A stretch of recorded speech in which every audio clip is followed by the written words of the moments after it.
the right hand of the Father, and he would have forever been with Jesus there in his presence in paradise. The Apostle Paul tells us in 2 Corinthians chapter 5, verse 8, to be absent from the body is to be present with the Lord. That when you die, and that is the definition of death, James tells us that the spirit without the body is dead. And when we die and when our spirit leaves this body, it goes into the presence of the Lord to await the resurrection of the body, the transformation of the body. But it goes into the presence of the Lord in paradise forever to spend it there with him. And that's what Jesus promises to this believer there on the cross. You know, the fact that Jesus would say this to a condemned criminal is powerful. It reveals a lot about the essence, about the nature of the gospel. I think that this is what Bob liked, from what I can gather most about this passage, is that it reveals it's all about faith. As Mauricio said, Bob did a lot of good work, but that's not why Bob is with Jesus. Bob is with the Lord because he placed his faith and trust in Jesus Christ and his sacrifice on the cross. Because Paul said in Ephesians 2:8-9, he says it's by grace that you have been saved, through faith, not of works, lest anyone should boast. Works follow faith. Works are a natural part of the life of the believer, but works don't save. It's your faith, it's your trust in Jesus Christ. And you see, that's important because this thief couldn't get off the cross and do good works.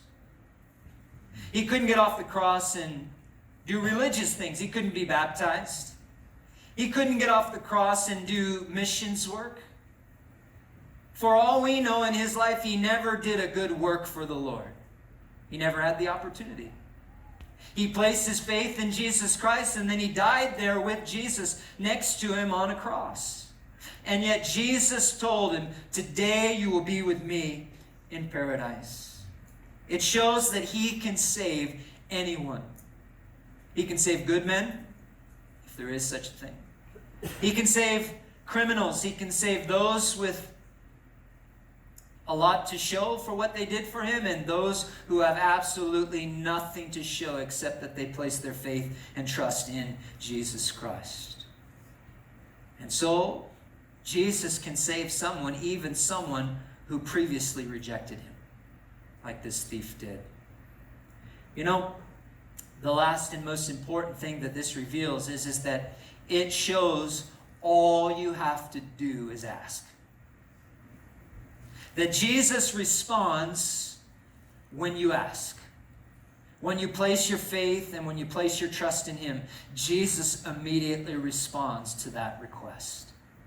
I love that. Bob loved that about this passage, just the simplicity of it, the simplicity of salvation. You know, it was all about faith. It is all about faith. So I was thinking about the time at Bob's bedside after his passing. If you've ever experienced that before, maybe you have a little bit of an idea of what that is like and how it goes. As we were spending time after Bob had gone to be with the Lord, it started snowing. Nathan pointed out that Bob got out just in time.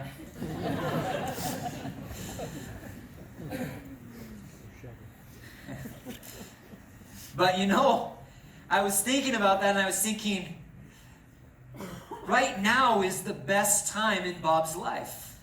What a contrast it was to me, because when your loved one passes, it's probably the worst time in your life. I can't imagine what would be harder than that. And yet it was the best time in his life. He was experiencing what he had read about, what he had dreamed about, what he had imagined. And just like when you go to a new place, maybe you fly to a foreign country, or you go somewhere on vacation and you're experiencing it for the first time. Now imagine that on an order of magnitude much higher.